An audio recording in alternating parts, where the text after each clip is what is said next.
नमस्कार मु शुभश्री महापात्र पीएम श्री महाराजा girls high school छात्री। आज मु महाराजा श्री कृष्णचंद्र गजपति जीवनी विषय किछि कहबाकू जाउछि। सारला खेमुंडी गंग वंश कालरू सेठारे गजपति राजा माने राजत्व करी आसुचंती।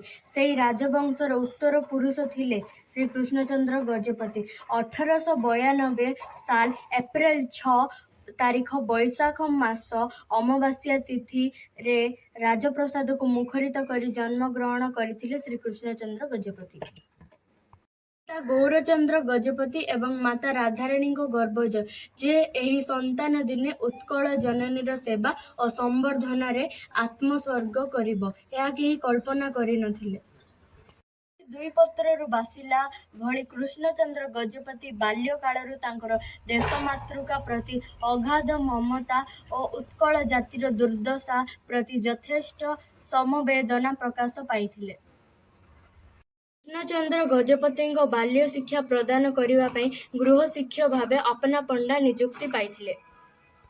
सारल बाल्य शिक्षा समाप्त कर से मांद्राज न्यूंगटन महाविद्यालय अध्यापक मरीसन तत्वावधान उच्च शिक्षा लाभ करथिले। सेतेबेले मरीसन बलिष्ठ व्यक्तित्व तांको यथेष्ट प्रभावित करिथिला। कृष्णचंद्र गजपति जने उच्च कोठरी शिक्षा प्रेमी थिले।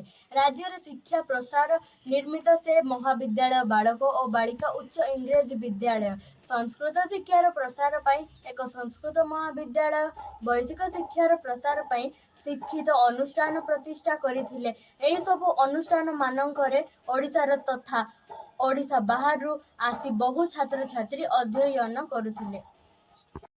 छात्र छात्री वृत्ति मागणा खाइबा और रहिबार व्यवस्था एठारे करा जायथिला। विद्वान ज्ञाननिष्ठ अभिज्ञ शिक्षक तथा अध्यापक नियुक्ति करी विश्वविद्यालय परीक्षा रे पारला छात्र माने किपरि अधिका संख्यार श्रेष्ठ स्थान अधिकार करि पारिबे सेति प्रति तीक्ष्ण दृष्टि मध्य रखिथिले।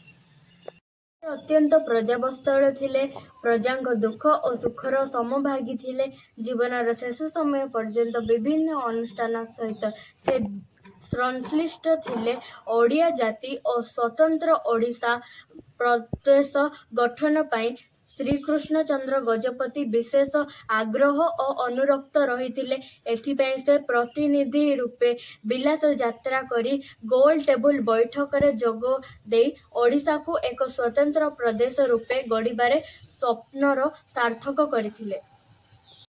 वीर पुरुष ओडिशार सेवा करिबार सौभाग्य निरवंचित होई 1974 मसीहा मे मास 25 तारीख पूर्वाह्न 11:30 रे निज राजभवन रे शेष निश्वास त्याग करथिले।